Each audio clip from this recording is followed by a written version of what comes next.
tenemos muchas anécdotas sobre esa formación y se formalizó como organismo en el año 2003 con el nombre Red Clara, que significa Red de Cooperación Latinoamericana de Redes Avanzadas o Redes Académicas.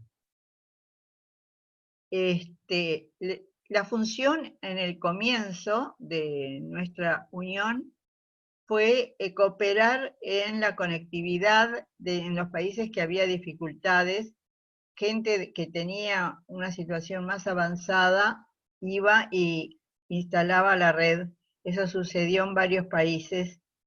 Desde Argentina, yo recuerdo a Julián Donayevich, iba a los diferentes países. Todo eso se hacía en forma honoraria. Estábamos muy entusiasmados en cooperar. Tenemos un continente muy especial, es un continente grande, con muchos países, y una lengua y media, que nos permite comunicarnos con más facilidad. La media me refiero al portugués, que en general nos comunicamos en portuñol. Durante la existencia del foro, entre 1991 y 2003, hicimos seminarios una vez por año relacionados con información, con tecnología, etcétera, en diferentes países, y en eso todavía no teníamos ningún aporte económico más que el nuestro propio. En el 2003, la Comisión Europea nos propuso armar un organismo formal que se registrara formalmente y que nos donarían 10 millones de dólares para conectar a América Latina en general. Y bueno, eso hicimos, recibimos los 2 millones, teníamos que poner una contraparte de 5 millones, no la teníamos, por cierto, y por ende lo que hicimos fue hacer el cálculo de lo que iba a ser el costo mínimo y llegamos a comprometernos con 2,5 millones en América Latina. En ese momento todavía no había una conciencia total de lo que significaba Internet para el mundo, que hoy, bueno, en día la tenemos. El objetivo siguió siendo fundamentalmente la conectividad, y desde hace unos años empezamos a darle significado al tema de la cooperación más allá de la conectividad. En ese sentido se han formado hasta ahora 2 grupos.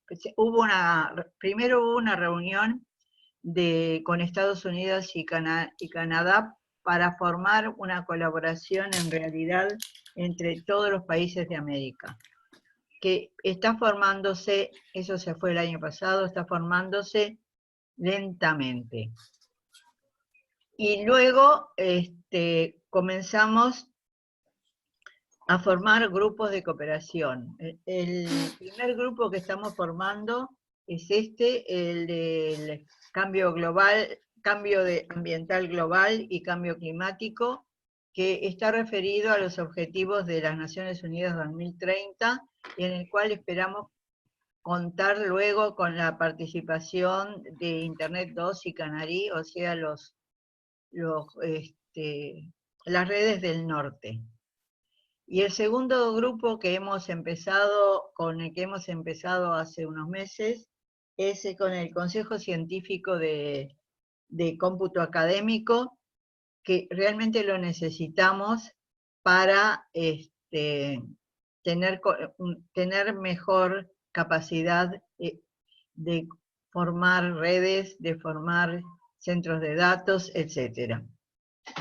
En el webinar de hoy va a hablar la doctora Cecilia Conde, que la va a presentar, Lincoln Muniz de Brasil, y quien va a ser el coordinador de todo este evento. Les agradezco muchísimo que estén todos acá, es una alegría que estemos juntándonos como continente. Muchas gracias. Gracias, Sida, gracias por tu intervención y la presentación de Red Clara.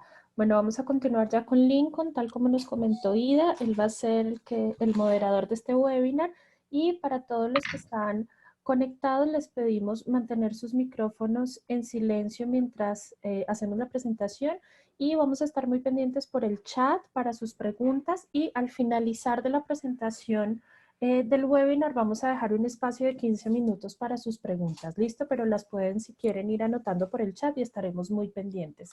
Lincoln, te doy el paso. Sí, muchas gracias Ida y Laurita por la intervención. Bienvenido a todos. Es un placer para nosotros del Grupo del Cambio Ambiental Global de Rede Clara teros acá. La primera webinar que nosotros estamos planificando, entonces ya se sientan invitados para los próximos, que certamente nos divulgaremos por correo y todas las redes de informaciones.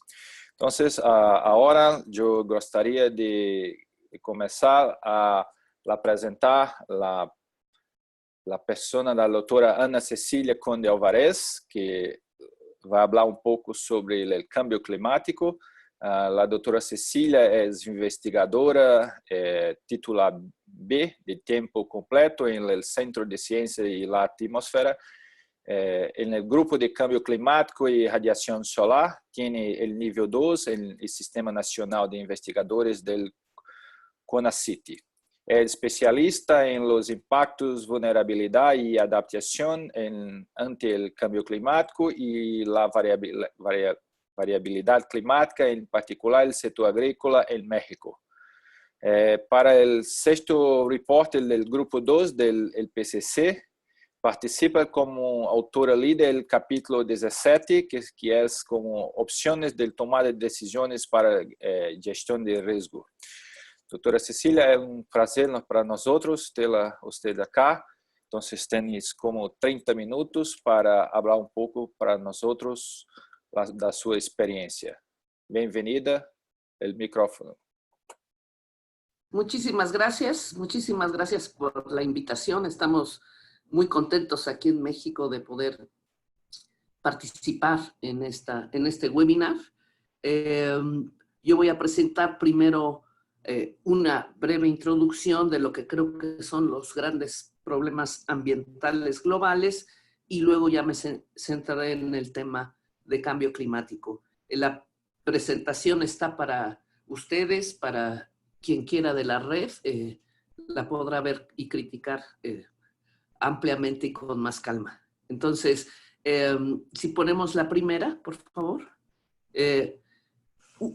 Los grandes problemas ambientales que ya están rebasando los umbrales críticos a nivel global, sí es cambio climático, que se mide el rebasar en partes por millón de concentraciones de dióxido de carbono.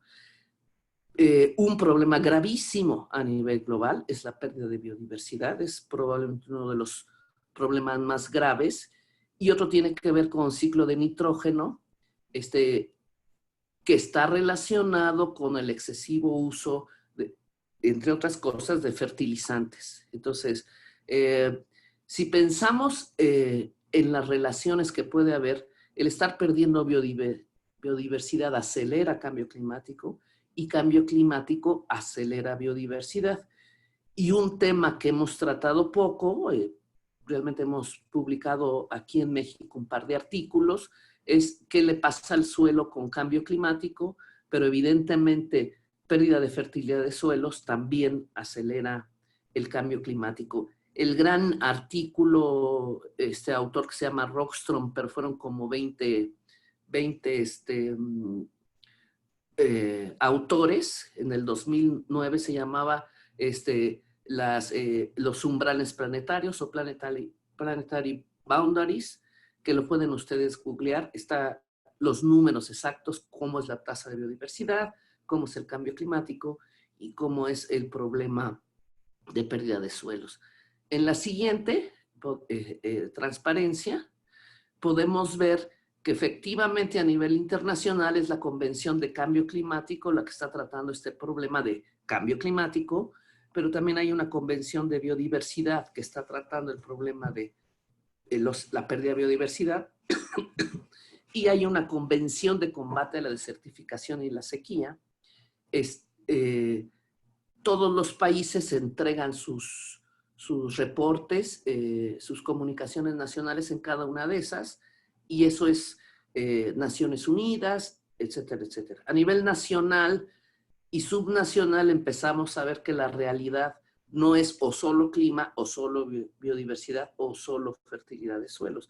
Y de hecho, si queremos cambiar realidades locales, como se ve abajo de la lámina, no hay comunidad que no trate esos tres problemas. Entonces son problemas globales, pero que tienen su reflejo a nivel nacional y subnacional. El panel intergubernamental, si le das para que aparezca el siguiente triangulito, ya hizo un reporte de qué pasaría con este planeta si aumentara, bueno, es el límite que puso la Conferencia de las Partes, 1.5 grados centígrados, es el límite que se está esperando, y también ya sacó un reporte sobre el cambio climático y uso de suelo, y un reporte especial de océanos y criosfera. Lo interesante es que en esos tres reportes van a haber clima, biodiversidad y suelos, bueno, sobre todo suelos en el segundo, y el equipo de trabajo fue interdisciplinario. O sea, no fue solo gente que hacía clima, o solo suelos, o solo biodiversidad. Entonces ustedes pueden buscar esos reportes, si le das, me parece que puse aquí en esta página, los resúmenes ejecutivos están en español y ya los reportes completos en inglés. Pero un poco la idea es que hay que meter el tema de cambio climático en una perspectiva más grande, territorial, y cuidando esto de desarrollo sustentable, que están los objetivos de desarrollo sustentable, ya a discusión. La que sigue, por favor. Es muy importante hacer el análisis de todos los sistemas que nos importan, porque una vez rebasados esos umbrales críticos, se pueden dar cambios abruptos. O sea, no hay que pensar que cambio climático es gradual de medio grado. Puede venir un cambio abrupto, o sea, de 1.5 a 4, por ejemplo, por justo el sistema terrestre es un sistema complejo, y lo más grave es que puede ser irreversible, porque a veces pensamos que podemos hacer algo, por ejemplo, acabar con un bosque, que al fin que al rato lo recuperamos. Eso puede no ocurrir porque podemos rebasar estos umbrales críticos. Por ejemplo, la gráfica que está a la derecha, esto también viene en Rockström, cambio de uso de suelo, quitamos ecosistemas y ponemos áreas de cultivo. Eso evidentemente disminuye el secuestro de carbono, porque ya no hay verde, o sea, ya no hay fotosíntesis, o sea, quien haga fotosíntesis ya no tenemos, pero podemos entrar en un área de no regreso, o sea, de que ya, aunque quisiéramos, esos suelos y esos ecosistemas ya no se van a dar en donde pusimos áreas de cultivo. Esos son problemas ambientales globales. La que sigue, la lámina que sigue. Es por eso que en el último reporte, esta gráfica la pusimos en algo que se llamó punto de partida, y también viene en el síntesis. Estamos, digamos, ahora que tenemos diversos factores de estrés, incluido cambio climático, y tenemos lo que se llama, y hay estrés sociales, ¿verdad? Pobreza, desigualdad, etcétera. Y entonces tenemos cierto espacio todavía, pero serán las decisiones que tomemos ahora, en este momento, lo que nos puede llevar a un mundo con alta resiliencia o baja resiliencia, o muy alto riesgo. Entonces, es un poco para darnos la idea de por qué es tan importante hablar de cambios ambientales globales integrales. ¿Dónde tenemos clase? Estamos en reunión con el... ¿Allá en Cultura? Allá en Cultura. Creo que alguien tiene... ok. Bueno, la que sigue, por favor. Y también hablando del factor social, hay un tema emergente ahora que va a tratar el nuevo reporte del panel, en el sexto reporte, con más profundidad, y es esto que se llama justicia climática. O sea, hablamos de los problemas ambientales globales y creemos que para abordarlo, algunos creemos que para abordarlo, hay que considerar que cambio climático, calentamiento global en este caso, al que me estoy refiriendo, es un problema ético y es un problema político, y no solo un problema ambiental o físico. Entonces, hay que poner el problema ambiental global en un contexto de lo que es una visión ética y política. Por lo tanto, necesitamos hacer esta liga entre ciencia y política, que a los que estamos en ciencia puede que no nos encante, y a los políticos menos les puede encantar involucrar a científicos en la toma de decisiones, pero es urgente, ¿verdad? Y esto es lo que nos puede permitir construir esto que se llama justicia climática. Y si le das a lo que sigue, el siguiente bullet, entonces tenemos que contemplar igualdad de los derechos humanos, los derechos humanos, los derechos colectivos, y por eso necesitamos más científicos en este combate al cambio climático, el combate a la pérdida de biodiversidad, el combate a la pérdida de fertilidad de suelos, y necesitamos científicos sociales, o si quieren filósofos, porque el problema de la ética es un problema filosófico, no es un problema de quiénes son los buenos y quiénes son los malos, ¿no? Sino necesitamos hacerlo, el análisis riguroso de la parte ética y la parte política. La que sigue. Sí, entonces ya entrando al tema específico de cambio climático, hay lo inequívoco, inequívocamente está cambiando el clima, inequívocamente. O sea, hay un 99% de consenso de quienes se dedican a este tema de decir que el clima está cambiando. Y a futuro está lo incierto. ¿Para dónde ir el clima? Pues puede ser 1.5 o puede ser 4, ¿verdad? Entonces, no podemos decir el clima en mi región va a aumentar la temperatura, cambiar la lluvia, los vientos, etcétera, etcétera, de esta manera, de una sola manera. Necesito poner un rango posible a futuro. Entonces, lo que es incierto, como ocurre con nuestra vida y como ocurre con la economía y nuestro salario, a futuro, pues es incierto, ¿verdad? Entonces, esos son los dos elementos importantes de considerar el cambio climático. Ya está ocurriendo y hay efectos observados, impactos, y a futuro está lo incierto. La que sigue. Bueno, este es la anterior era una referencia para que la busquen, doctora Diana Lieberman. Esta que dice aquí. Ya quiso. De lo incierto a lo inequívoco. Entonces lo pueden ver con más detalle. La que sigue. Entonces, Naciones Unidas, en 1998, a través de, si le das para que se despliegue todo, el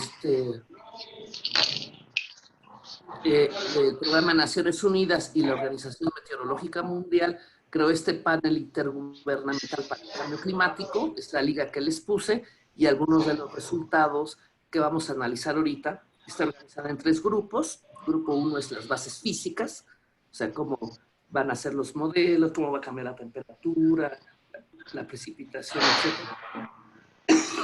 El grupo 2 es el que explica impactos, vulnerabilidad de adaptación, y el grupo 3 está ligado a emisiones, mitigación, industria, etc. Doctora Cecilia, discúlpame un segundito. Para los que acaban de entrar, por favor, mantenerse con el micrófono cerrado. Mil gracias. Ya puedes continuar. Ok, está bien. Entonces, el panel intergubernamental lo que tiene que hacer no hace investigación en sí, sino recopila lo más reciente de los últimos 4 años, que ese es en el proceso que estamos ahora en todos los grupos y en mi caso grupo 2. Ellos tienen que juntar, o tenemos que juntar la información para hacer política. ¿Se acuerdan? Ciencia, política. Entonces, la Convención Marco de Naciones Unidas es la que hace los acuerdos. Por ejemplo, Protocolo de Kioto y más recientemente el Acuerdo de París. Ahí también se da esta atención ciencia política que se requiere, ¿verdad? Entonces, la que sigue. Esa es la misma página que les dije. Entonces, para entender cambio climático, bueno, hablemos algo de clima. Hay una frase que dice, el clima es lo que esperas, como estamos vestidos ahora aquí con frío porque es invierno y tal, y el estado del tiempo es lo que obtienes, que estamos a 25 aquí, entonces eso es lo que tenemos, ya nos quitamos la chamarra. Entonces, para hacer clima tenemos que promediar todos los datos de lo que llamamos tiempo meteorológico, por lo menos 30 años, y así el clima va a quedar definido por ese promedio que sacamos de 30 años y por alguna medida de variación razonable. O sea, estamos a 25, pero podemos estar a 24 o 26, y ni 24 ni 26 son cambio climático, es el rango que se da en torno a la condición media. Y por tanto, cambio climático puede ser cambio en esos estados promedio. Puede ser por cambio en los promedios climáticos o bien puede ser por cambio en la medida de variación, muy particularmente en el aumento de eventos extremos, que ese es lo que la gente de la calle a pie percibe, ¿verdad? Una inundación como nunca, una helada como nunca, una sequía como nunca. Eso es parte de lo que describimos como evento extremo. Algunos dicen evento extremo es lo raro. Qué raro que llovió en diciembre en la Ciudad de México. Pues sí, pero llovió, etcétera, etcétera, ¿verdad? La que sigue, por favor. Entonces, poniéndole en caricaturas, la campanita, que por cierto ninguna variable se comporta así, pero la campanita sólida me diría, esta es una distribución de una variable temperatura, precipitación, vientos, que repito, no se ve así de bonita, pero digamos que esa es la caricatura, y están las condiciones medias, y las barritas sólidas verticales sería el rango de variación normal. Un cambio climático puede venir porque cambió el promedio, la media, y toda la curva se desplazó, en este caso a la derecha. Entonces ustedes van a ver escenarios que dicen, va a cambiar 0.5 la temperatura, va a cambiar 1.5. Entonces en 1.5 no es para nada, no es para tanto, porque entre hoy en la mañana y ahorita, pues tenemos más que 1.5 de aumento. Pero estamos hablando de 1.5 del promedio de una distribución. Entonces, toda la figura se desplaza a la derecha. Y si se fijan, el gran riesgo es los eventos extremos. Porque en lugar de tener 2 días con más de 25 grados, podemos tener 10 días con más de 25 grados en los próximos 30 años, que es lo que quiere describir la distribución. Lo más grave sería que la curvita chaparrada de puntos es que más que cambiara tanto la media, que cambiaran los eventos extremos. Entonces podemos tener inundación, sequía, por ponerles un ejemplo. ¿Qué implica y qué impactos puede dar esto? Pues eso depende de los umbrales críticos de lo que estamos analizando. Estamos analizando agricultura, agua, bosques, pues necesitamos un experto en agricultura, agua, bosques. Por eso, cambio climático es una ciencia interdisciplinaria, porque yo puedo hacer toda la estadística que quieran para graficar eso, pero no voy a saber si va a afectar la agricultura, no voy a saber si voy a tener disponibilidad o no de agua. Necesito a los especialistas en los temas. La que sigue. Así, el quinto reporte, fíjense, habla de calentamiento. El calentamiento global es inequívoco. El sistema climático ya cambió desde 1950 y no tiene precedente en los últimos decenios a milenios. La atmósfera y el océano se han calentado, los volúmenes de nieve y hielo han disminuido y el nivel del mar se ha elevado. O sea, son las evidencias científicas. No hay quien se dedique al tema de mar, hielo, nieve, océano, atmósfera, que no diga esto ya se calentó, ¿verdad? O se ha perdido hielo y nieve. Entonces, ya se da por inequívoco. Inequívoco en el lenguaje del panel es más de 90% de acuerdo de que eso, porque están las evidencias de que eso es cierto. Entonces, si le das a la que sigue, bueno, esto les repito la misma, es mi amiga, entonces lo repito 2 veces para que lo vean.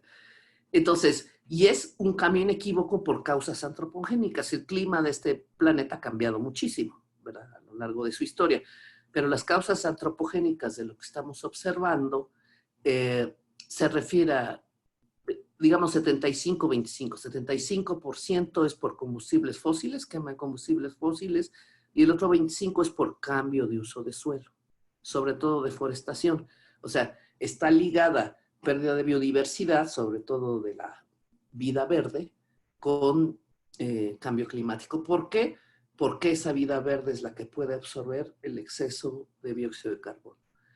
Entonces, desde 1750 a 2005, el dióxido de carbono ha aumentado 35%. Eso es según el reporte último, pero estas cifras, desgraciadamente, van a aumentar. El metano 148% y el N2O 18%. Entonces, lo que estamos haciendo es inventarnos un nuevo planeta con una nueva atmósfera que tiene otra composición, ¿verdad? Porque de natural se da que estos gases calientan, pero se tiene un exceso y los sistemas naturales no pueden absorber ese exceso. ¿La que sigue? Entonces, cambio climático, para resumir, vamos a decir es la variación del estado de clima mediante pruebas estadísticas, o sea, cambia la media o cambia la medida de variación, y que persiste durante largos periodos de tiempo. O sea, cuando yo les ponía que la gráfica se desplazaba, pues en los siguientes 30 años ya la media normal va a ser otra, ¿verdad? Y cambio climático puede deberse a procesos internos naturales o forzamientos externos, como ciclos solares, erupciones volcánicas y cambios antropógenos persistentes de la composición de la atmósfera o del uso de suelo. Ese es el que preocupa, porque digamos, bueno, dos cosas hay que decir. El panel intergubernamental atiende las dos, los procesos internos y naturales o los forzamientos externos.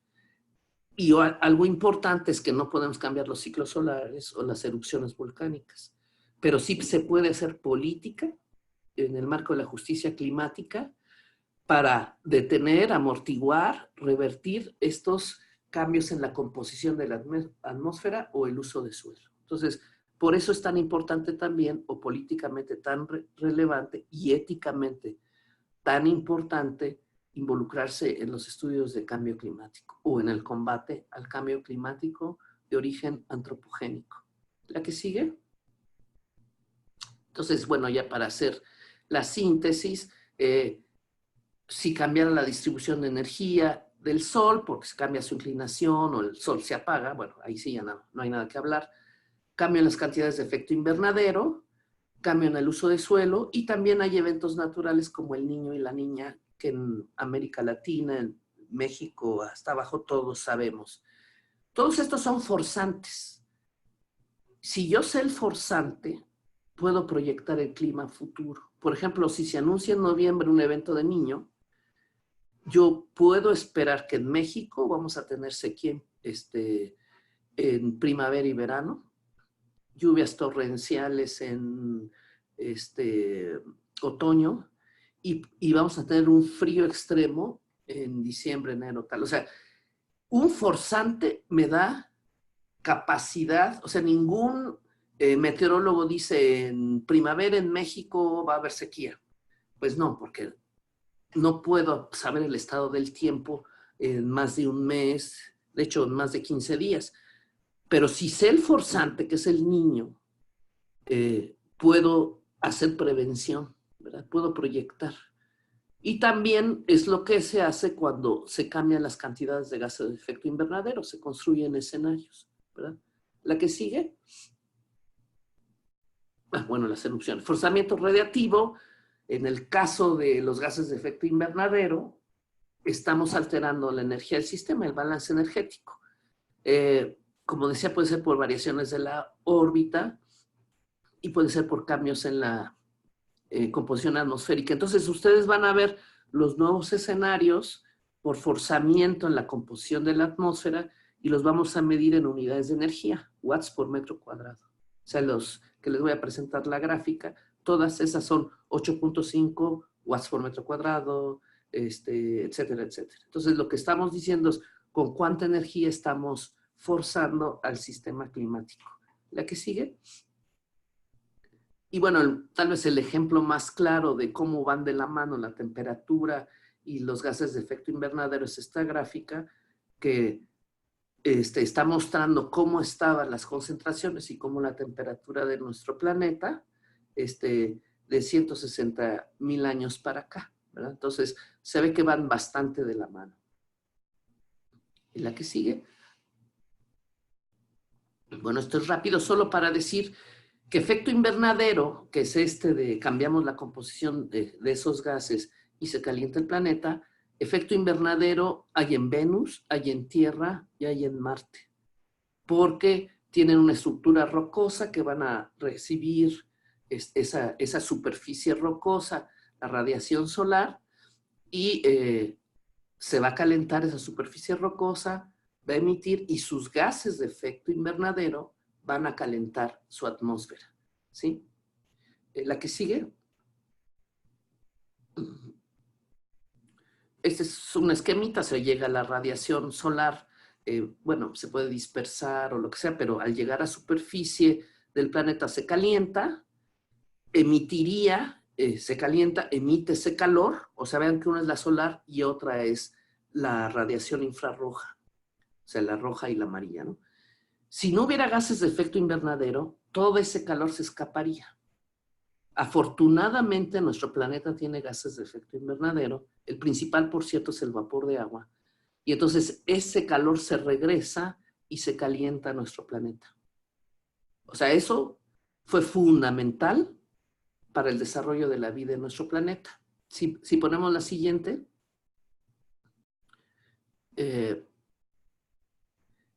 Por ejemplo, todos, como les decía, Marte, Tierra y Venus tienen efecto invernadero. A Marte se ve que no le alcanza mucho, bueno, no le llega tanta radiación solar, pero solo le da como 1 grado. Su temperatura efectiva es de menos 56 y en superficie es de menos, no alcanzó a ver, pero es 1 grado, ¿no? La Tierra, nosotros tendríamos menos 18 grados centígrados si no fuera por los gases de efecto invernadero. Afortunadamente los tenemos. Y nuestra temperatura es más 15, más 16, depende de la literatura. Venus tendría menos 41, pero tiene gases de efecto invernadero, está muy cerca del Sol, y entonces en lugar de tener menos 41 tiene más de 470 grados. Eso es el efecto invernadero. Por eso es tan importante no cambiar la composición de nuestro planeta, porque cambiamos la composición y le empezamos a tirar hacia Venus, ¿no? O sea, empezamos a aumentar y aumentar la temperatura de nuestro planeta porque hemos aumentado esos gases. La que sigue. ¿Qué cambios hemos observado? Bueno, se dan a todos los niveles y se documenta. Evidentemente aumenta la temperatura de los océanos, continentes, se reduce el volumen de glaciares, se pierde cubierta de nieve. Esto es como una síntesis de lo que sería los efectos que ya estamos viendo. O sea, no es al 2100, es lo que ya estamos viviendo. Ups, se está agotando la batería. Bueno, ahorita nos volvemos a enchufar. Entonces, inequívoco es que está aumentando los gases de efecto invernadero, en particular el dióxido de carbono, y estamos calentando la atmósfera, los océanos, etcétera. Y los océanos están absorbiendo el exceso de dióxido de carbono, particularmente porque tienen estas algas verdes y demás, pero no lo pueden absorber todo. Pero al absorberlo se están acidificando, o sea, está aumentando, está cambiando el pH de los océanos. Listo. Y por cierto, estamos rompiendo récords de cuántas partes por millón, ¿verdad? En el 2007, digamos, si 360 debería ser lo normal, ya vamos en 411.25 partes por millón en mayo del 2018. Y ahí vamos, ¿verdad? ¿La que sigue?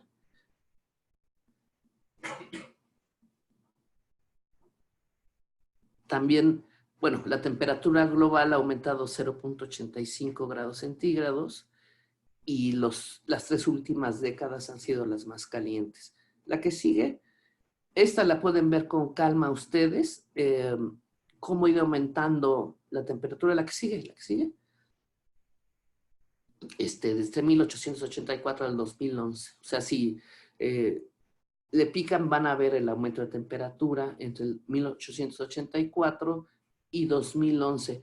Esos son con respecto a la temperatura, a una temperatura promedio, ¿verdad? Entonces, por eso 1884 se ve hacia los fríos y 2011 hacia los calientes.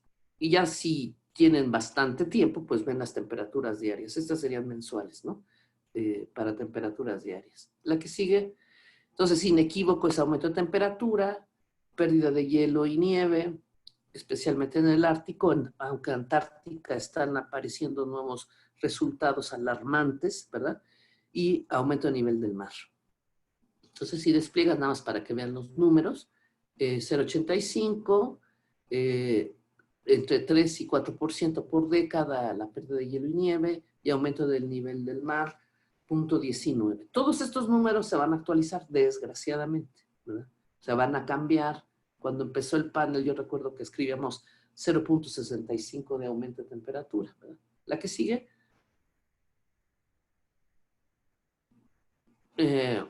Esa también la pueden ver cómo se ha perdido en el Ártico, que por cierto se están peleando Rusia, Alaska, Estados Unidos. ¿Quién se va a quedar con esas rutas que ya van a ser navegables? ¿Verdad? Porque ya se va a poder navegar ahí.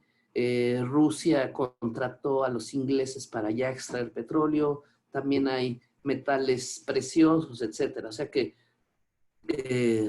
hay dos visiones de cambio climático. O sea, si nosotros quitamos el hielo y la nieve del Ártico, nos va a cambiar el sistema climático, digamos, muy fuertemente. Pero hay quien lo ve como un negocio, ¿verdad? La que sigue, por favor.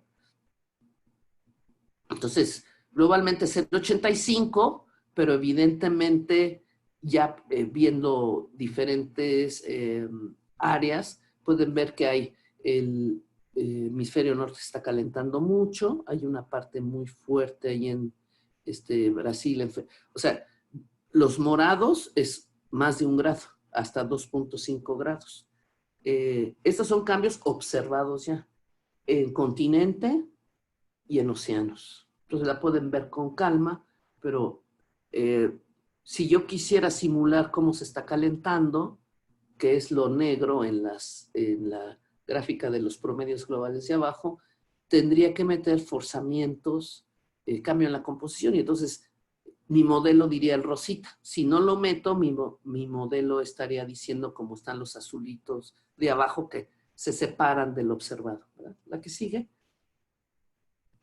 Cambios en la precipitación también. Bueno, evidentemente yo resalto México, que tenemos zonas de lluvias torrenciales, sobre todo en los últimos, de 1951 a 2010, y la precipitación, si se fijan, en el hemisferio norte, porque aquí estamos, ¿verdad? Los mexicanos, ha aumentado. Habría que hacer, donde está blanco es que no se tienen suficientes datos.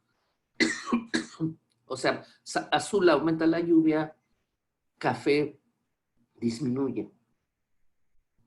Ojo con decir que entonces o la lluvia aumenta o disminuye. Acuérdense que también cambian los eventos extremos.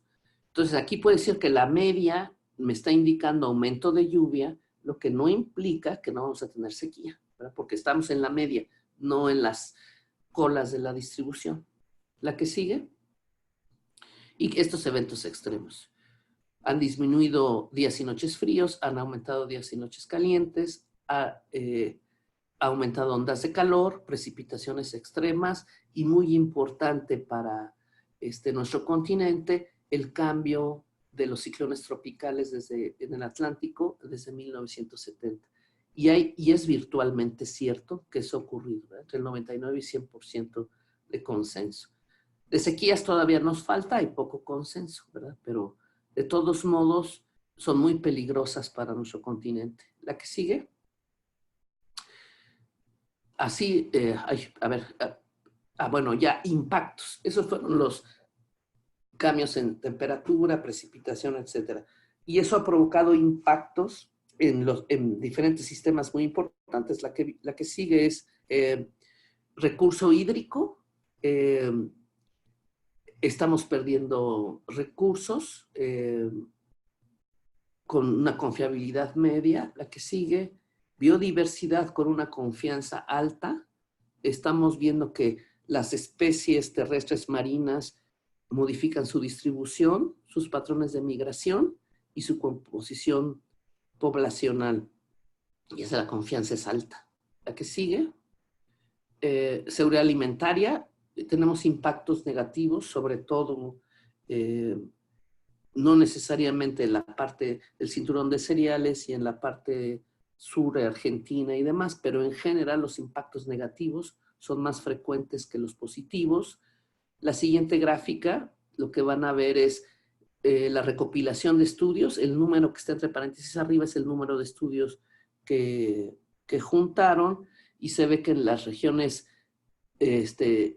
templadas los impactos han sido mayores, particularmente que las tropicales, perdón, y particularmente trigo, soya, arroz y maíz. Los impactos entre 1960 y 2013 han sido negativos. Esos son en rendimientos, ¿verdad? ¿La que sigue? Impactos observados en América Central y del Sur. Este es en el capítulo de América Central y del Sur. Entonces se ve impactos en hielo-nieve, en ecosistemas terrestres, erosión costera y producción de alimentos y medios de subsistencia. Les recomiendo que entren al capítulo y lo vean con detalle. Todo está con referencias arbitradas y demás, ¿verdad? Entonces pueden, y en este proceso ahora tenemos que actualizar. Entonces, si ustedes tienen evidencias, los colegas del capítulo que se llama América Central y del Sur se los agradecerían mucho, ¿verdad? Porque están a la pesca de estudios que muestran las evidencias de impactos de cambio climático en todos los sistemas importantes. La que sigue, bueno, este es el caso de América del Norte, donde está México por razones geopolíticas y no por razones ni culturales ni de idioma, ¿no? Pero ni modo, así nos tocó. La que sigue, los cambios proyectados. Aquí hay que tener mucho cuidado porque no, como dije, no es un pronóstico, ¿verdad? Entonces, lo que se proyecta a futuro, si le das,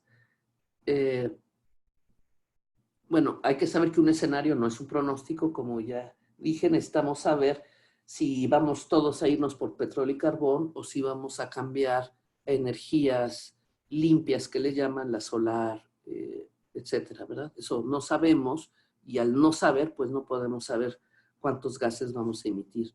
La que sigue, se pueden generar escenarios arbitrarios y análogos geográficos o históricos, como la sequía de tal año, esta se parece, etcétera, pero lo más avanzado es utilizar modelos de circulación general acoplados a océano y atmósfera. En América Latina, creo que esfuerzos importantes se han hecho en Argentina. México no tenemos un modelo de circulación general. Nosotros somos, en general, y creo que toda América Latina, usuarios de las salidas de los modelos de países que tienen ciencia mucho más fuerte, ¿no? La que sigue. Y estos modelos, hay que decir siempre qué modelo estamos hablando, porque un modelo, por ejemplo, yo puedo decir, estoy hablando del modelo inglés. Bueno, el modelo inglés en los 60 ya no es lo mismo que en los 2010, ¿verdad? Si se fijan, ha aumentado su complejidad, ya incluyen, por ejemplo, ahora ecosistemas marinos, la atmósfera superior, química atmosférica. Entonces siempre hay que decir qué versión de modelo de circulación general estamos usando, como Windows, ¿no? No es lo mismo Windows 7 que Windows 8 que Windows 10. Entonces siempre hay que saber qué modelo, si vamos a hacer un estudio, qué modelo estamos usando. La que sigue, por cada una de las cajitas que ven ahí se hace el balance de energía, y en el primer reporte eso tenía 10 capas, y ahora tenemos más de 30 capas en el océano y 30 capas en la atmósfera. Así de complejo se ha hecho el asunto. La que sigue, también, eso era en la vertical, ahora en la horizontal, si se fijan, tenemos una resolución espacial mucho mayor. En los primeros estudios en México teníamos como 10 cuadritos, y ahora tenemos creo que la mejor resolución es que en unidad no sé cuánto, menos de 1 kilómetro por 1 kilómetro. Entonces ya empezamos a tener mucha mejor resolución, sobre todo para la demanda de impactos regionales o digamos locales. La que sigue.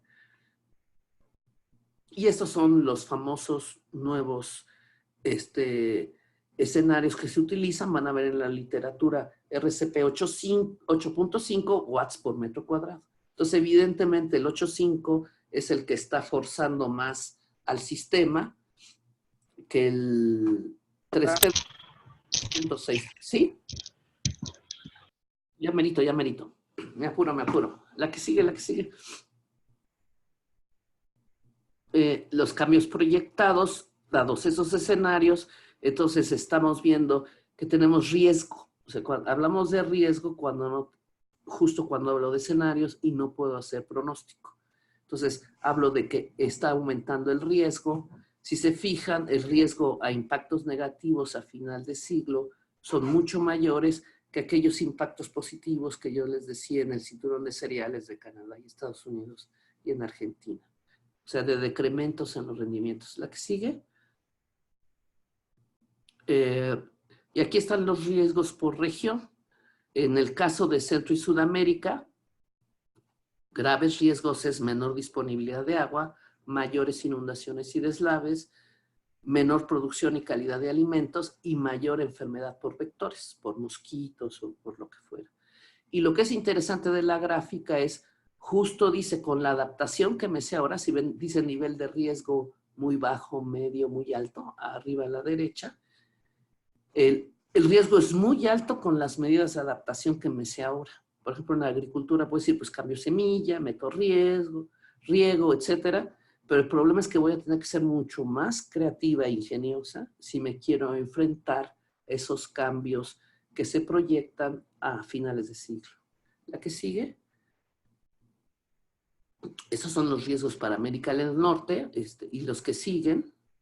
Si le das a la siguiente, para América Central y del Sur tienen riesgos clave como en disponibilidad de agua y se ve qué sucedería a corto y largo plazo por aumento de temperatura, lluvias torrenciales, aumento a la desecación que dice ahí. Entonces les conviene, está en el capítulo y véanlo con detalle para ver posibles riesgos futuros ante diferentes escenarios de cambio climático. ¿La que sigue?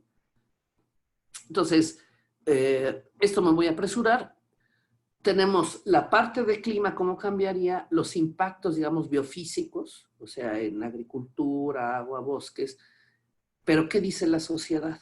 Y entonces para eso necesito hablar de vulnerabilidad. Nosotros la trabajamos en términos de exposición, qué tanto estamos expuestos a qué cambios. Sensibilidad, estoy hablando de maíz o estoy hablando de cactus. Entonces eso es la sensibilidad del sistema y luego la capacidad de adaptación de los sistemas humanos.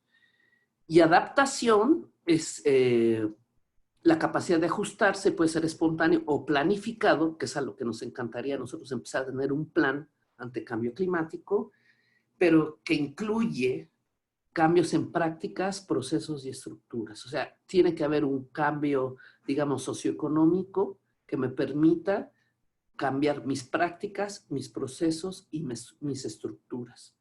Ese creo que es el mensaje más importante de adaptación. La que sigue. Para estudiar vulnerabilidad necesito decir quiénes, o sea, necesito meter a los humanos. Estoy hablando de los grandes agroindustriales o a los productores pequeños productores de maíz. ¿A qué son y por qué? Y esa es la pregunta que podríamos decir políticamente incorrecta, ¿verdad? ¿Por qué son tan vulnerables los pequeños productores, los jóvenes, los indígenas, etcétera, ¿no? ¿Y qué hay en las prácticas, procesos y estructuras actuales que los hacen vulnerables? Entonces, necesitamos hacer los estudios de vulnerabilidad y necesitamos plantear políticas que reduzcan vulnerabilidad e incrementen adaptación al cambio. La que sigue. la vulnerabilidad es multifactorial, ¿verdad? Un estudio, si le das a la siguiente, que hicimos aquí en México y que está en la página de UNIATMOS, nos dice, hicimos ese de la vulnerabilidad es función de exposición, sensibilidad y capacidad adaptativa, y en la que sigue pusimos indicadores. Exposición, hablamos de clima, sensibilidad, hablamos de población, salud, sector agrícola, el forestal, el ganadero, y en capacidad adaptativa, o sea, capacidad de respuesta, si le das al último barra, pusimos capital humano, saben leer, escribir, etcétera, capital social, están organizados, no están organizados, capital financiero, que como diría Manolito de Mafalda, no es la felicidad, pero ¿cómo se le parece? Entonces, con recursos económicos se puede hacer, o sea, por ejemplo, en nuestro caso, ¿tienen remesas o no tienen remesas? ¿Tienen apoyo gubernamental o no? Y muy importante, capital natural. ¿Tienen suelos? ¿Tienen agua? ¿Tienen ecosistemas? Entonces, todos esos indicadores al final salieron como 60 variables e hicimos el estudio de vulnerabilidad. Les repito, lo pueden encontrar en la página de UNIATMOS, aquí del Centro de Ciencias de la Atmósfera, ya con detalle, a nivel de municipios. ¿La que sigue? O de alcaldías. Puede que ya esté ocurriendo la adaptación y puede que algunos se estén adaptando en detrimento del beneficio de los otros. La que sigue. Este es un marco de políticas de adaptación. Fue una publicación que decíamos, sí necesitamos saber clima y variabilidad climática, necesito hacer estudios de impactos, como los que les mostré en agricultura o a bosques, y necesito saber qué están haciendo sus capacidades de adaptación ahora, para poder hacer estudio de vulnerabilidad y a futuro plantear posibles reducciones. Por supuesto hay que involucrar a los posibles afectados y eso nos va generando, como dice la columna café de la derecha, capacidades. La que sigue, esa es la referencia, la pueden buscar, está en línea, marco de políticas de adaptación. Y como les decía, este es de la Convención Marco de Naciones Unidas, se refiere a cambios, procesos y estructuras, y hay un proceso, si le das a la figurita, que necesitamos observar, diagnosticar, planificar, y hay una parte que se llama monitoreo y evaluación de cómo vamos, ¿verdad? La que sigue.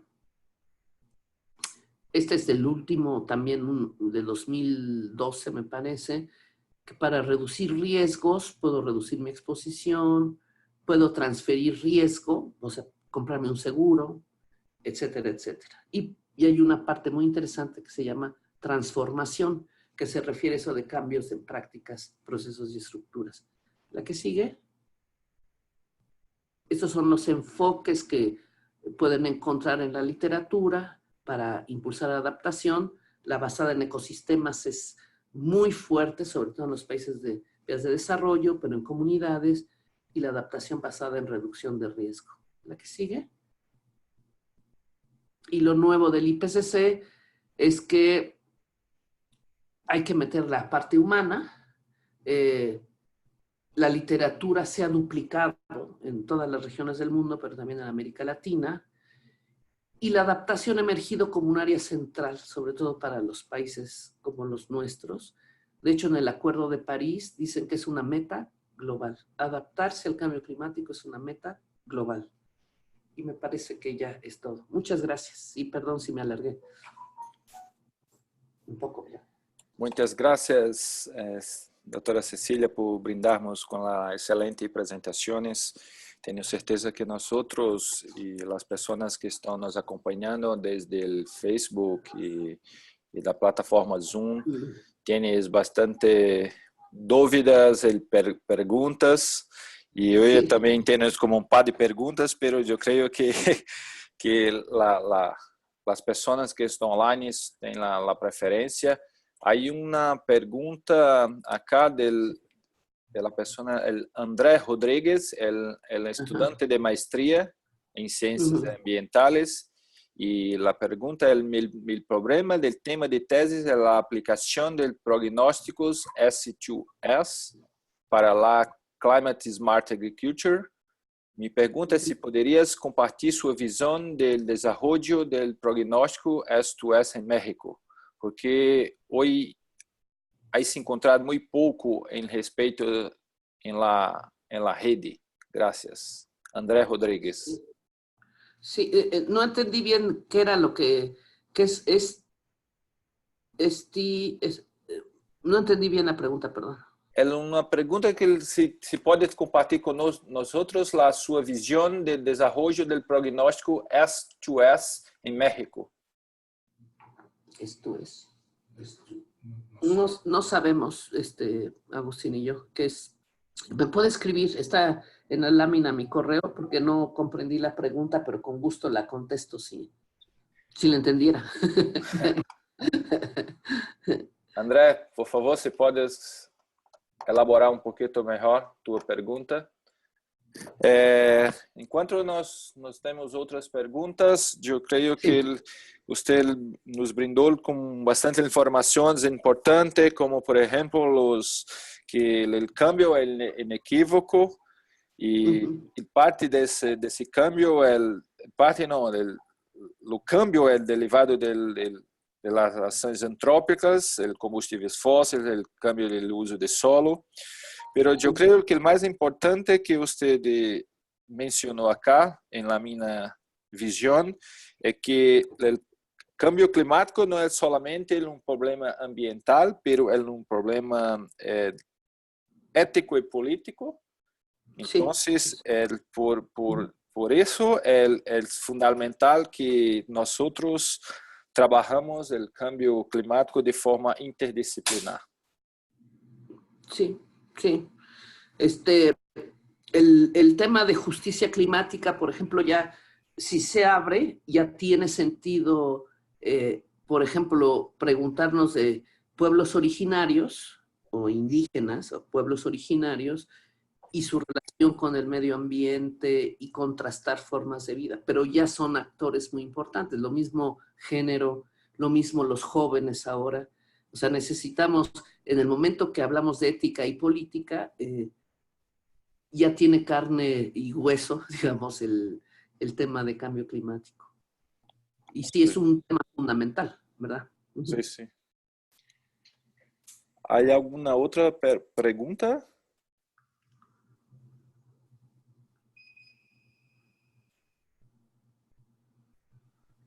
Hola, buenos días. Buenos días. ¿Se me escucha? Sí, sí, sí. Gracias. Sí, soy Mercy Borbor desde Ecuador. Muchas gracias, Cecilia, por esa excelente presentación y digamos, toda la visión. Mi pregunta va un poco por la articulación de las redes existentes en relación a cambio global.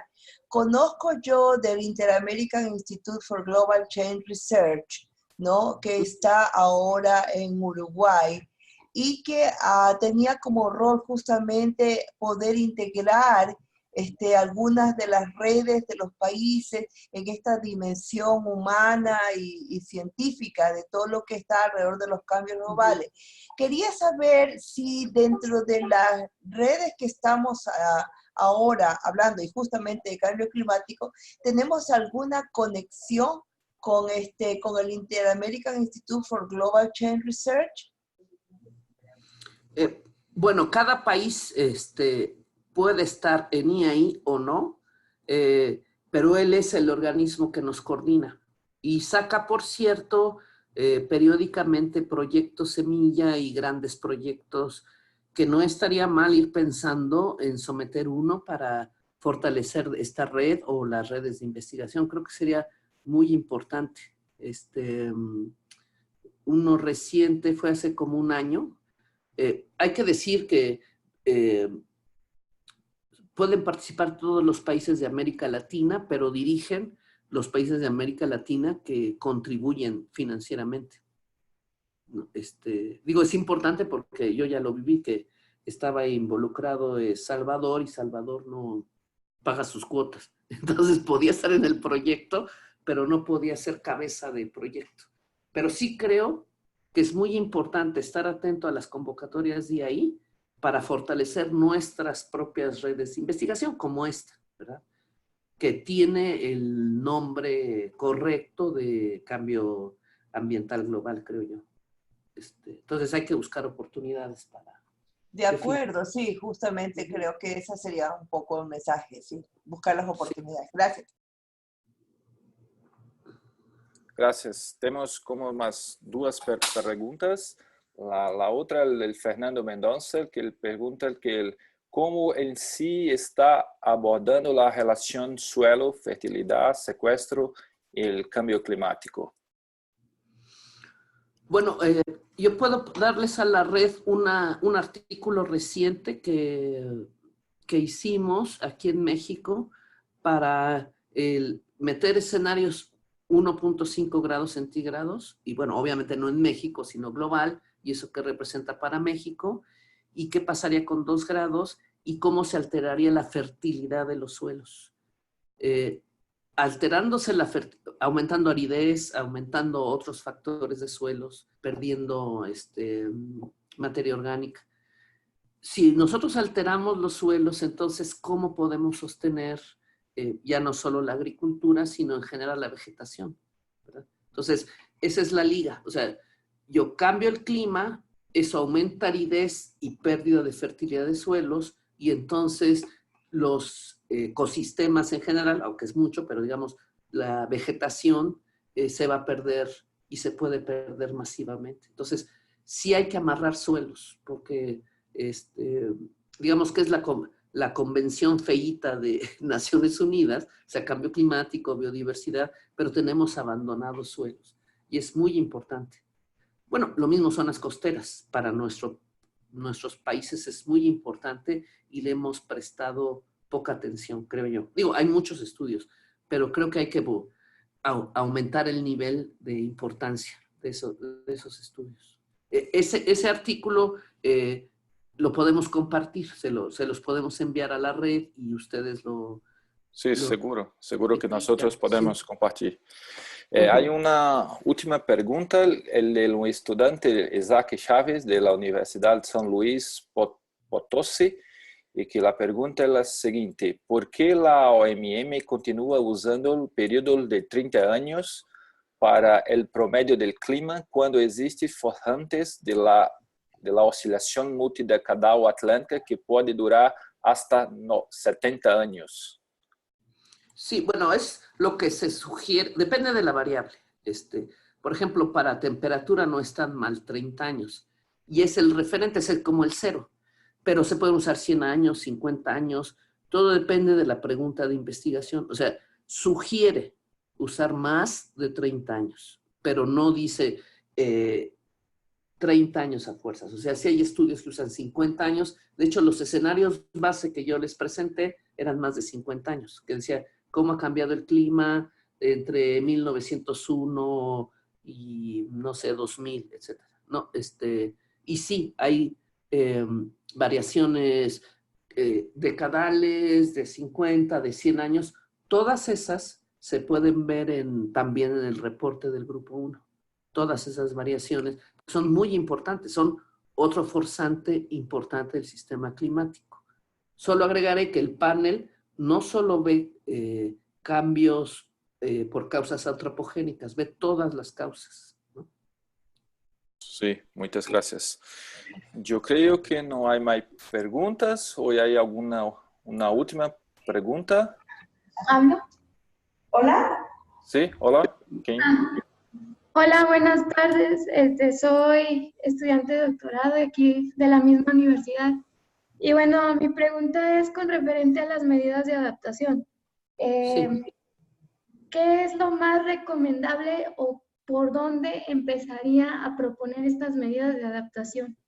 Y que no se queden solamente en una generación de conocimiento, porque algo con lo que me he topado ahora que ingresé al doctorado es que solamente generamos conocimiento, y precisamente esto de las políticas y justicia pareciera que se queda ahí, que se queda estancado, y a nivel local o nacional o a nivel Latinoamérica realmente pareciera que no avanza. Entonces, ¿cuál sería su opinión o recomendación, o por dónde se empezaría, que es lo más importante? yo lo primero que recomendaría es, así como en el clima, cuál es el clima observado, hay que decir cuál es la adaptación observada. Porque, digamos, la gente no es que no esté haciendo nada. La historia, por ejemplo, de los productores de maíz en México es una larga historia de adaptación a unas condiciones áridas y semiáridas. Entonces ellos han hecho sus estrategias, seleccionado semillas, desarrollado la milpa, que es una acción de adaptación muy fuerte y muy importante en este país. Ahora, para acciones de adaptación futuras, se están recopilando quiénes están haciendo qué acciones. Pero sí, hay que bajarlo ya, sobre todo porque este año y para el 2030, todos los países, como dije en el Acuerdo de París, es una misión global. Todos los países que comprometieron adaptación tienen que presentar resultados. O sea, no textos, como tú dices, no estudios teóricos y de qué es la adaptación. Tienen que decir de adaptación, si es una meta, dime que vas en el 10% o vas a la mitad de la meta que te propusiste. Entonces, hay que fijarse en los compromisos, si es México o de cualquier otro país, porque todos los países latinoamericanos comprometieron adaptación. Entonces, hay que ver en dónde van, y me refiero a acciones concretas. Y concluiré con esto. Hay gente que la desesperación se adapta y es lo que se llama mala adaptación. Por ejemplo, ya no rinde el maíz de subsistencia y lo que bien pueden hacer es destruir un bosque para plantar maíz. Y eso lo podríamos catalogar como mala adaptación. Entonces, todo eso hay que documentarlo. Y de hecho, si encuentras, mándalo, porque México y toda Latinoamérica está buscando ahorita ejemplos de acciones en terreno, grassroots le llaman, de adaptación. Muchas gracias, doctora Cecilia. Yo creo que acá nós precisamos cerrar. Hay outras tareas e telecom. Pero, mais uma vez, muito obrigado por a sua disposição em colaborar com nós outros, o Grupo de Câmbio Climático de Rede Clima. E também graças por todos os participantes de diferentes países da América Central e do Sul. E como eu disse no começo, esse é o primeiro webinar, então há outros que nós outros estamos planificando e que você é seguro que vocês aí receber correios com as flechas e todas as informações necessárias. Então, lá compartilharemos por Facebook o canal da Rede Clara em YouTube. Toda a reunião está gravada, as lâminas também estarão disponíveis. Eu creio que alguma outra pergunta pode ser direcionada diretamente para a doutora Cecilia. Sí, con mucho gusto. Muchísimas gracias por invitarme y perdón que me alargué. No, pues está bien. Está bien. Entonces, muchas gracias a todos y hasta breve. Listo. Listo. Vamos a salir.